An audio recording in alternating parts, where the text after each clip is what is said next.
to work. All right. So thank you so much for having me here today. I'm very grateful to the organizer, especially Amber and Laura. So today I'm gonna represent 99 actually, especially a colleague of mine who couldn't be here. This is actually his work, and I'm gonna talk about how he actually was able to characterize the transport cycle of GAP1 using solid supported membrane electrophysiology, as in short, like SSME.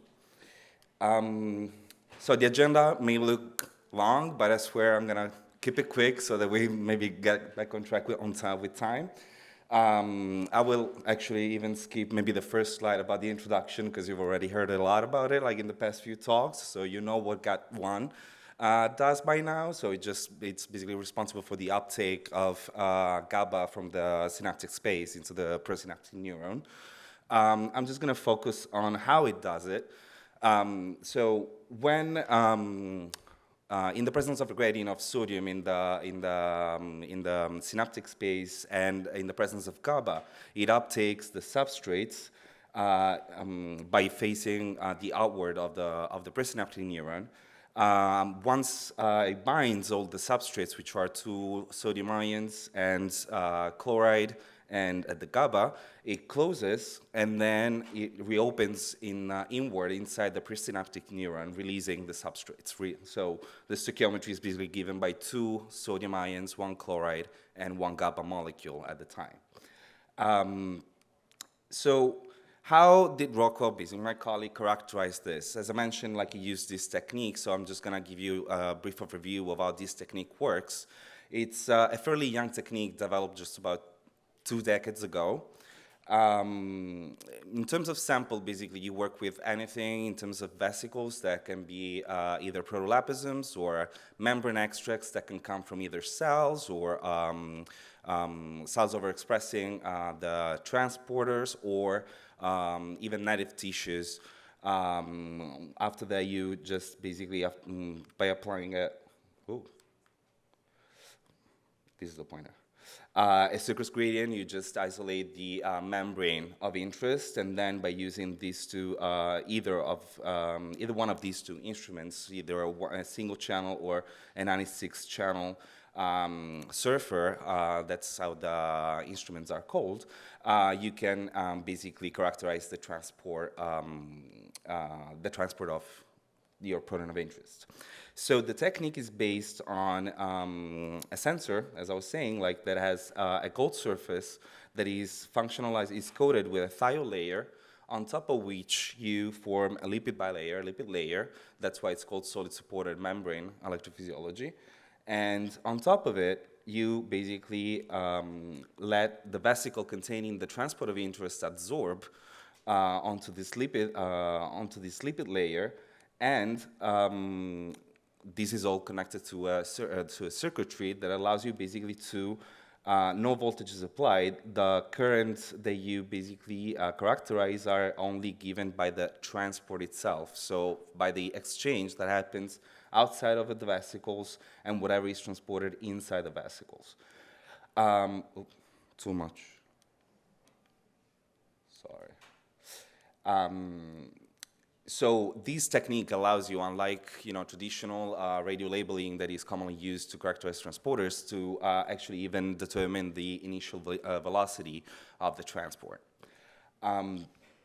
Now, this is how an experimental run looks like. So you have, at the beginning, just a mechanical artifact given by the fluidics.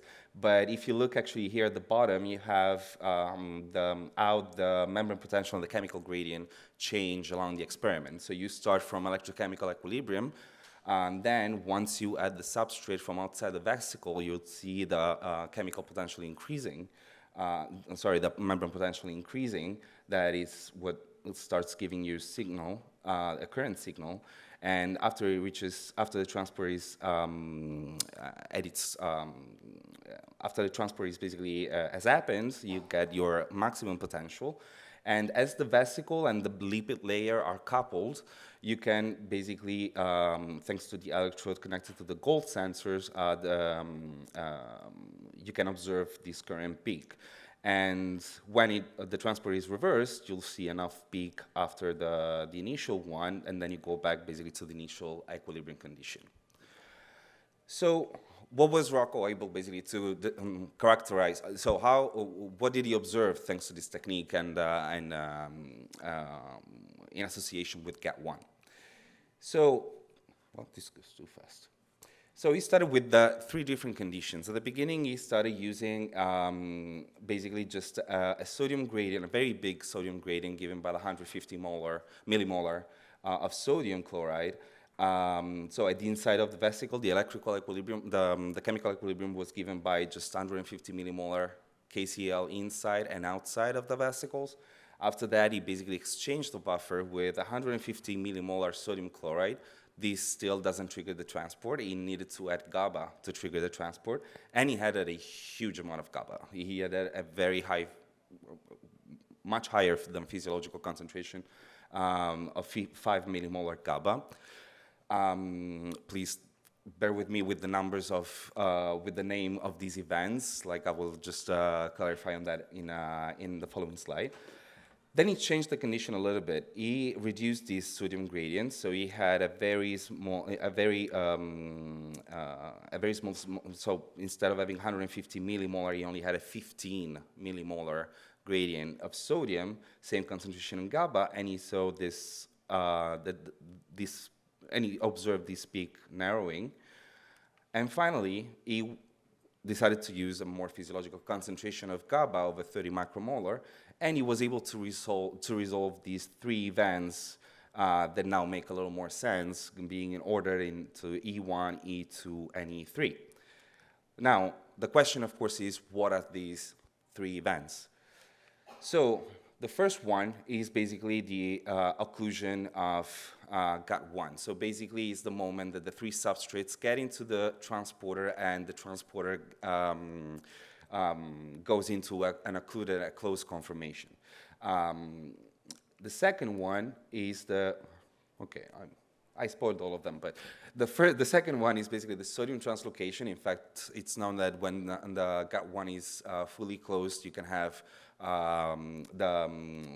sodium translocation across the membrane. And at the end, the final event is the actual transport. And in fact, he was able to get an EC50 that is very close to what reported in literature. Now, one thing that I mentioned at the beginning is that in order for the entraspment to occur, the stoichiometry requires 2 sodium ions, 1 chloride, and 1 GABA molecule, but I didn't specify the order. So in order to try to understand the order of it, he basically, the conclusion of this part is that there are 3 electrogenic events associated with the transport. Now, the question comes, why do we need 2 sodium? Why do we need 1 chloride?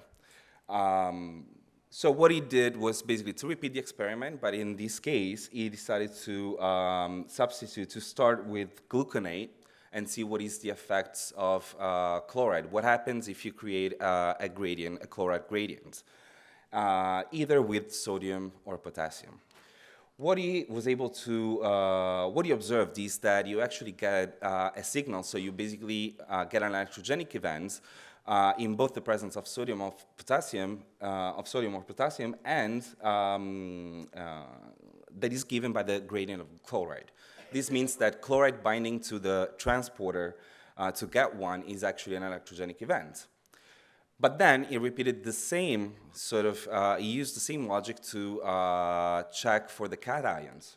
So he basically used, by keeping the potassium inside, he switched the anions and checked whether, it switched basically the cation for sodium, and he checked whether chloride, basically whether chloride is necessary or not for sodium binding. So in the presence of sodium chloride, he was able, of a gradient of sodium chloride, he was able to observe the signals that are given by electrogenic events, whereas in the presence of sodium gluconate, he wasn't able to see that, which means basically that the binding of sodium to the transporter is dependent, it depends on the chloride ions. So finally, he basically was able to redraw the whole transport cycle. So if we start with the outward conformation, without anything, the first event that needs to occur is chloride binding that then will allow sodium to bind to the transporter, and finally GABA. Then we have the occlusion, and followed by the sodium translocation from on the outside to the inside of the presynaptic neuron, and finally the opening towards the inside to release the substrates to go back to the initial state. And with that, oops. So this work was performed at Nanian Technologies in RHQ in Munich, in Germany. The samples were provided by AXIM, and the project was funded by the European Union, and these are all the collaborators, the mentors for Rocco's work, and one of which was actually going to talk after me. So without further ado, thank you so much.